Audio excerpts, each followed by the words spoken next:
The year is 2030. You're sitting in traffic on I-75. Same exit, same crawl, same brake lights stretching to the horizon. Your phone says 47 minutes for what should be a 12-minute drive. To understand why nothing has changed, we have to go back. And here's what you might not know. 30 feet below your idling car, there's a subway tunnel. Not a collapsed relic from the 1800s, a fully built subway station with platforms and archways and tile work. It's been sitting there since 1923. No trains have ever run through it. The tunnel cost $6 million in 1920s money, a mountain of cash. It was supposed to solve the exact traffic problem you're experiencing right now, a century later. And here's the thing. Someone actually built it. Crews dug it out, poured the concrete, installed the stations. The city of Cincinnati voted for it. 80% approval. Everyone wanted it. And then they just stopped. Left it there, sealed it up, built a highway on top of it instead. That's not a metaphor. That's I-75 running through Cincinnati. You're sitting on top of the solution right now. You start noticing them once you know what to look for. The bridge on ramps that curve into nothing, ending at a concrete wall covered in graffiti.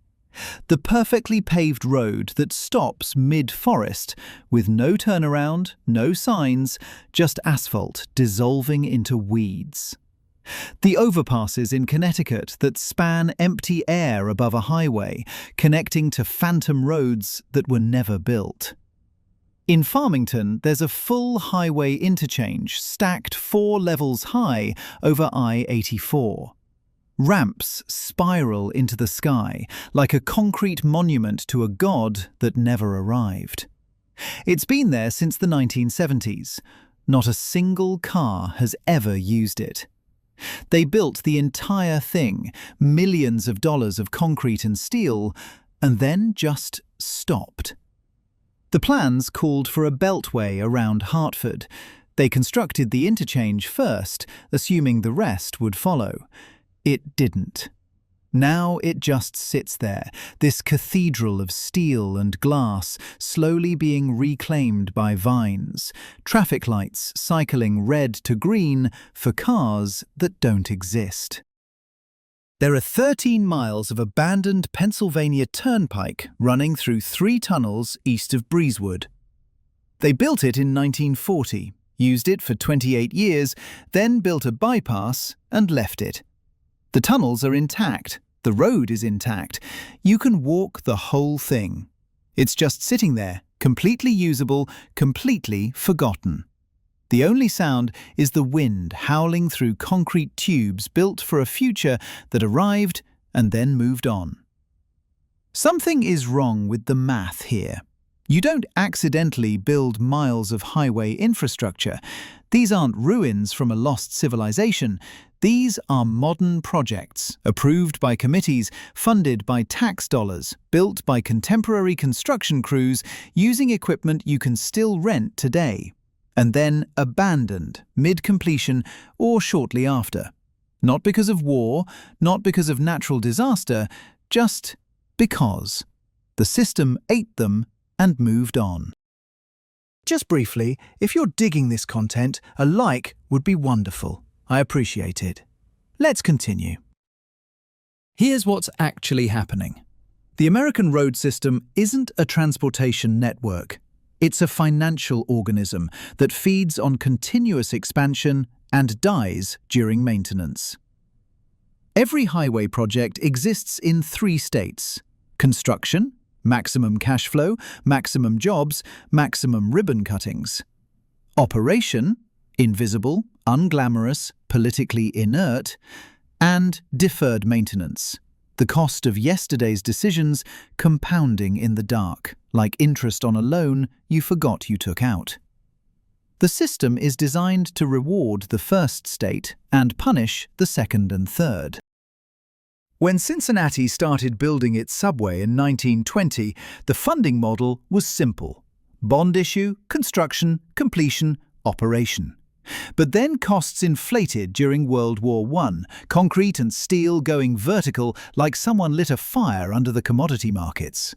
Then the Great Depression hit. Then cars got cheaper. Then the federal government started pouring money into highways instead of transit, a river of cash flowing in one direction only.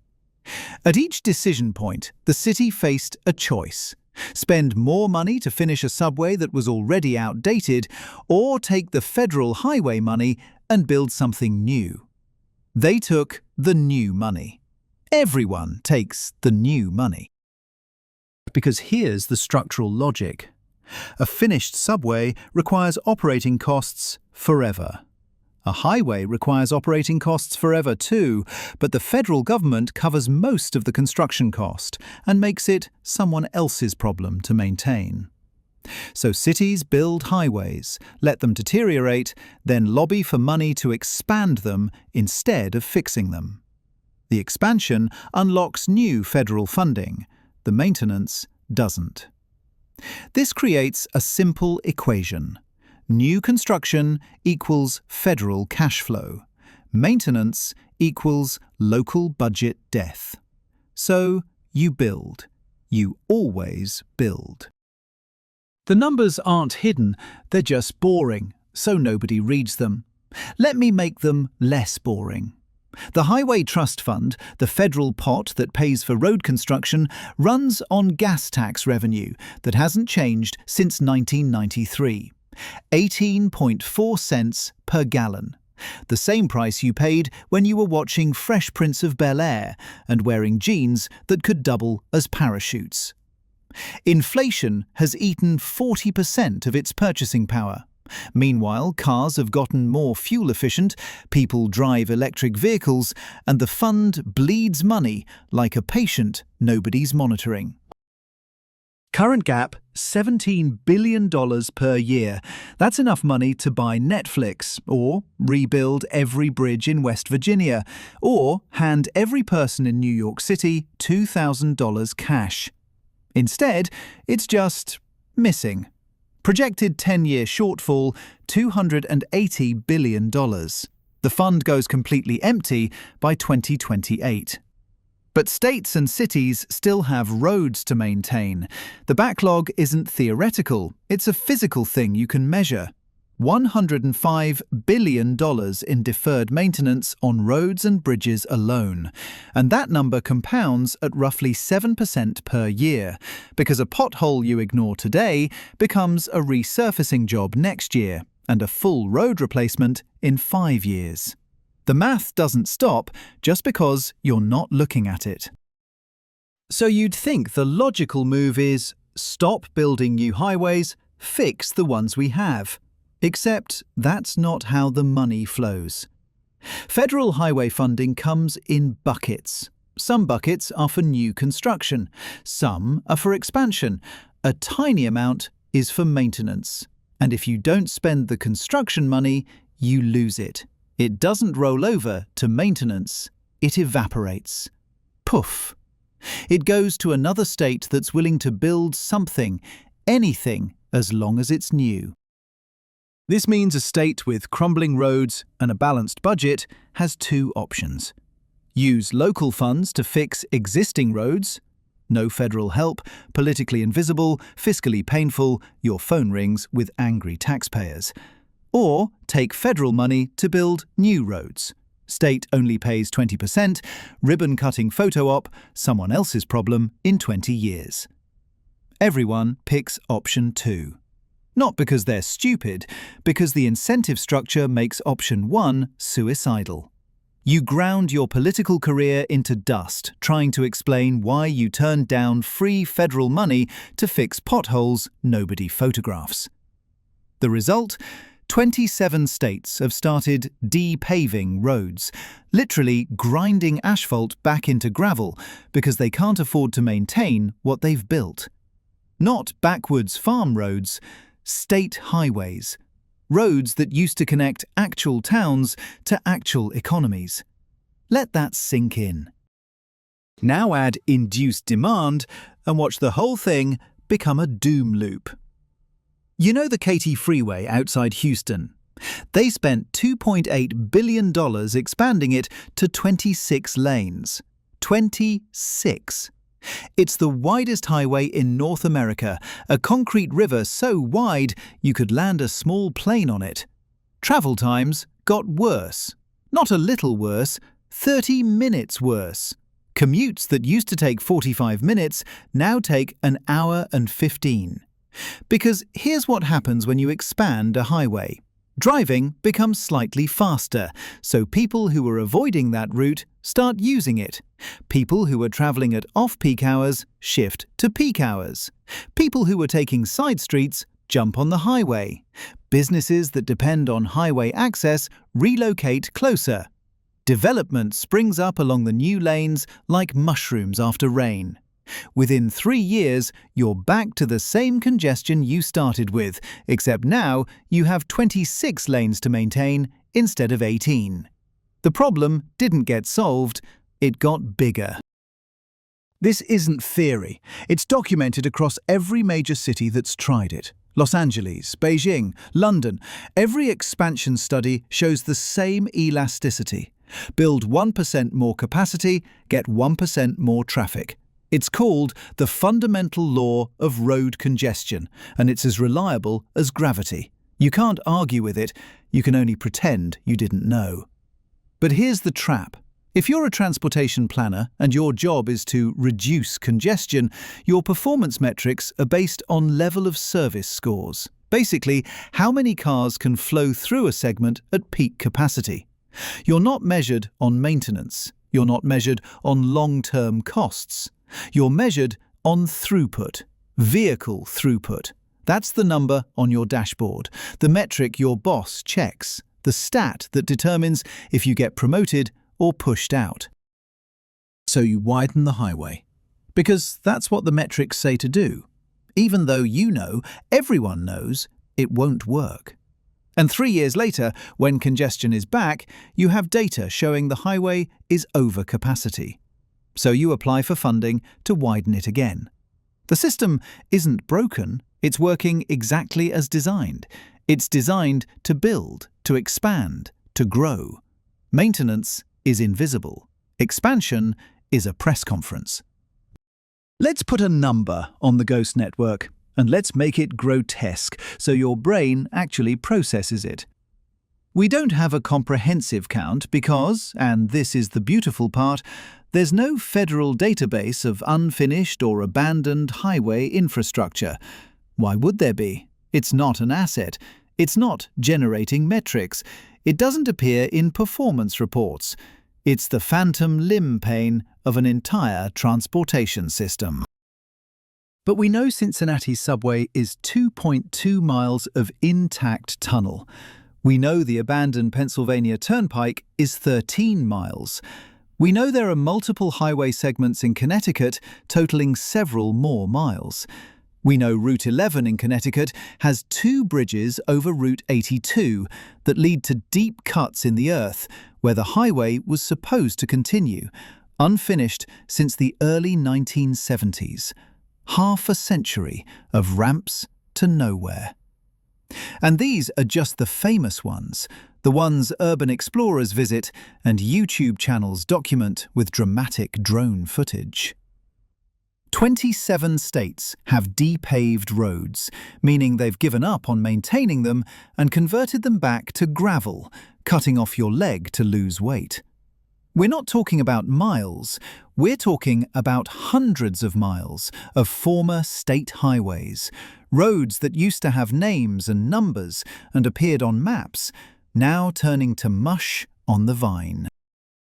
The total infrastructure backlog, stuff that's been built but not maintained, is $836 billion for highways and bridges alone.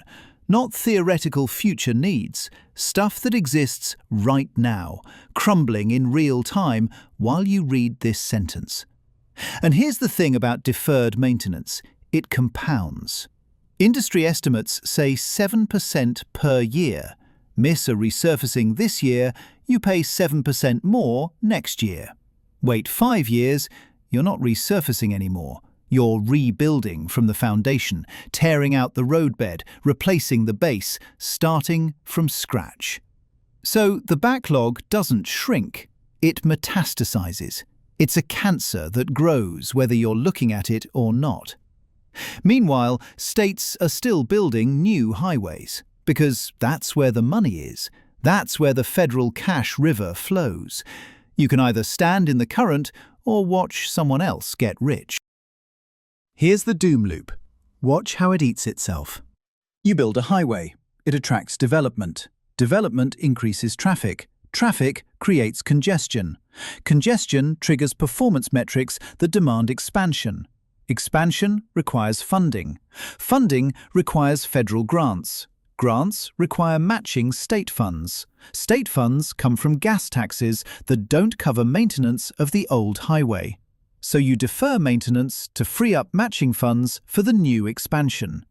The expansion induces more demand. More demand creates more congestion. More congestion triggers metrics. Metrics demand more expansion. At no point in this loop does fix the existing road generate federal funding, political credit, or better performance scores. The loop runs on its own. No conspiracy needed, no evil highway lobby required. Just a bunch of rational actors following the incentives in front of them, each one making the locally optimal choice that produces a globally insane outcome. The MPO board member who votes for highway expansion isn't corrupt. They're responding to their suburban constituents who drive and want less traffic and will vote them out if commutes don't improve. The state DOT engineer who designs the expansion isn't incompetent. They're using the Federal Highway Capacity Manual that defines success as vehicle throughput, the same manual everyone uses, the industry standard. The federal transportation bill that funds expansion over maintenance isn't a mistake. It's written by legislators who want to bring infrastructure dollars back to their districts, and new projects are easier to photograph than repaved roads. You can't stand in front of maintenance with a shovel and a hard hat. There's no there. Everyone is acting rationally. The system is insane. And the system always wins. And here's why you can't fix it with better people or better intentions. The funding structure is baked into federal law. You'd need to rewrite the highway bill, which requires congressional consensus during a time when Congress can barely agree on what day it is. The performance metrics are baked into state DOT procedures and MPO planning documents. You'd need to retrain thousands of transportation engineers and rewrite decades of technical standards, the entire operating system of how we measure success. The governance fragmentation is baked into metro geography. You'd need to dissolve and reconstitute 409 separate MPOs, each of which would require approval from 75% of local governments, many of whom benefit from the current structure because it gives them power they'd lose in any rational consolidation. And even if you somehow did all of that, rewrote the laws, retrained the engineers, dissolved the MPOs, you'd still have the induced demand problem. You can't regulate away the fact that making driving easier creates more driving. That's just human behavior responding to changed costs. It's physics. It's gravity. Some cities have tried. They've implemented congestion pricing in London, Singapore, Stockholm. It works, but only if you pair it with massive investment in alternative transit, which requires federal funding for new construction, which we've already established flows to highways, not subways, not light rail, not bus rapid transit. You're trapped in a room together, holding hand grenades, waiting to see who blinks first. The closest thing to a structural fix is stop building. Just stop. Take the highway money, use it for maintenance, accept that some pots of federal cash will go to other states, Watch them build while you repair. But no governor has ever won re-election on the slogan, "I turned down infrastructure funding to fix potholes you didn't know were coming." So the building continues, the organism feeds, and the ghost network grows. Now, who wins? Because someone always wins, even in a doom loop. Construction firms, obviously. Every expansion project is a contract. Every contract is revenue. The longer the project, the better. An unfinished highway is still a paying project until the funding dries up. You're billing by the hour, whether the road goes anywhere or not. Engineering consultants. Every highway expansion requires years of environmental studies, traffic modelling, impact assessments. That's all billable work. Thousands of hours at $200 an hour, spreadsheets and PowerPoints and rendering software, generating PDFs nobody reads, but everyone pays for. Suburban landowners. Highway access increases property values. A new interchange can turn a cornfield into a commercial development site worth millions. The people who own land near future highway corridors know which projects are in the pipeline, because MPO plans are public. They buy accordingly. It's not insider trading if the information is technically available to everyone, even if nobody else is reading 400-page regional transportation plans. The federal government, weirdly, because highway projects are the one place where federal dollars directly create visible local infrastructure. A senator can point to a ribbon cutting and say, "I brought this home." You can't do that with maintenance. Nobody photographs repaved asphalt. Nobody stands in front of a pothole that doesn't exist anymore and takes credit. And here's the subtle one: the future. Because every time we choose expansion over maintenance, we're borrowing from the future. We're building infrastructure that will need maintenance in 20 years, funded by gas taxes that are already insufficient, locked into performance metrics that will demand more expansion, governed by fragmented MPOs that can't coordinate on regional solutions. We're building the next generation of ghost highways right now. They just don't look like ghosts yet. They're shiny. They're new. They smell like fresh asphalt and possibility. The Katy Freeway will be one of them. Those 26 lanes will need resurfacing every 15 to 20 years. The cost will be staggering. And when the money isn't there, and the money won't be there because the math doesn't math, sections will close. Not all at once, just the parts that fail first. And then it'll sit there, this massive concrete ribbon decaying in the Texas heat, too expensive to remove, too broken to use. Just like Cincinnati's subway. Just like Connecticut's ramps. Just like every piece of infrastructure we built, assuming the money would always be there to maintain it. Assuming someone else would solve the problem. Assuming the future would be richer than the past. The future is here. And it's broke. You're not stuck in traffic. You're stuck in a system that can only build, not maintain. A system that rewards expansion and punishes repair. A system where the metrics demand solutions that make the problem worse. Where the funding flows to new construction, even when the old construction is crumbling. Where 409 separate planning bodies can't coordinate. State DOTs can't prioritize. And federal law won't allow the one thing that might actually work. Just stopping. The ghost highways beneath your city aren't historical accidents. They're not mistakes. They're structural inevitabilities. The natural output of a machine designed to do exactly what it's doing. And the highway you're sitting on right now, idling in traffic, breathing exhaust, checking your phone to see if there's a faster route, it's on the same path, the same loop, The same trajectory toward abandonment. The only question is whether it becomes a ghost before or after you retire. Whether your kids will explore it with flashlights and spray paint, wondering what the hell we were thinking. The answer: we weren't thinking. The system was thinking for us, and the system only knows how to build.